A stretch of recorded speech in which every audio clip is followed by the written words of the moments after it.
Hello everyone, आप सभी का स्वागत है फिर से हमारे यूट्यूब चैनल पर। आज आपके लिए मैं फिर से लेकर आ गया हूं एक नई जीके ट्रिक। और जीके पोर्शन एक ऐसा पोर्शन होता है जो कि आप चाहे किसी भी गवर्नमेंट एग्जाम की तैयारी कर रहे हो वहां पर आपसे पूछा ही जाता है। तो आज की आपकी ट्रिक रहने वाली है जायद की फसलों के ऊपर। जैसे कि मैंने लिख रखा है जायद की फसलें, तो जो जायद की फसलें होती है कई बार गवर्नमेंट एग्जाम में पूछ ली जाती हैं। तो आज बताऊंगा मैं इसको आपको ट्रिक के माध्यम से। और ट्रिक आपकी रहेगी क्या?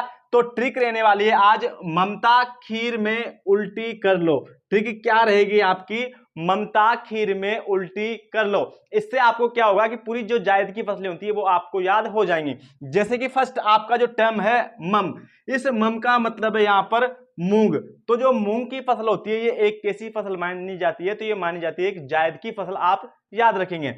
इसके अलावा आपका नेक्स्ट है ता, और ता का मतलब होता है यहां पर तरबूज और तोरई। जो तोरई तरबूज होता है ये दोनों भी किसकी फसल मानी जाती है? तो ये दोनों भी मानी जाती हैं जायद की फसलें। इसके अलावा आपका नेक्स्ट है खीर, और खीर का मतलब यहां पर क्या है आपका? खीरा और तरबूज। तो जो खीरा और तरबूज होता है ये दोनों भी कैसी फसलें मानी जाती है? तो ये दोनों भी फसलें मानी जाती है आपकी जायद की फसलें।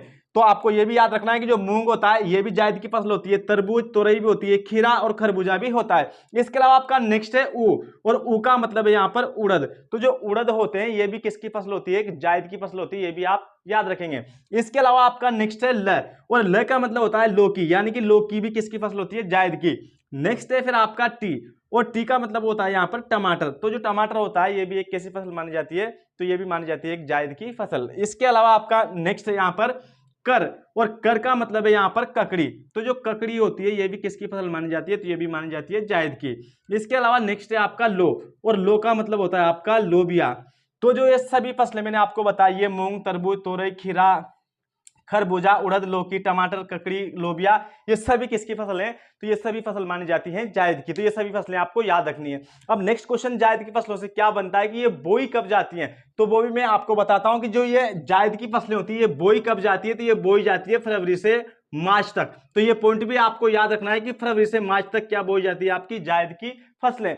इसके अलावा मैंने कल आपको एक जीके क्वेश्चन दिया था शानदार, और था किसका? संविधान का। तो आपसे मैंने उसमें यह पूछा था कि जो भारतीय संविधान के किस अनुच्छेद के द्वारा वित्तीय आपातकाल लगाया जाता है, यानी कि जो वित्तीय आपातकाल होता है ये हमारे भारतीय संविधान के किस आर्टिकल के तहत लगाया जाता है? तो आज मैं आपको इसका आंसर बताता हूं। इसका आंसर होता है आपका 360। तो वो अनुच्छेद कौन सा है आपका जिसके तहत वित्तीय आपातकाल लगता है? तो वो है 360। फिर से आज आपके लिए एक नया जीके क्वेश्चन है, आप उसको हमें कमेंट बॉक्स में कमेंट करके जरूर बताएं। तो आज का क्वेश्चन है कि हमें बोलने, या फिर मैं कह सकता हूं वाक, तो हमें बोलने या वाक की आजादी किस अनुच्छेद द्वारा मिलती है? यानी कि जो हमें बोलने का अधिकार होता है वो अधिकार भारतीय संविधान के किस अनुच्छेद द्वारा हमें मिला? ये हमें जरूर आप कमेंट बॉक्स में कमेंट करके बताएं।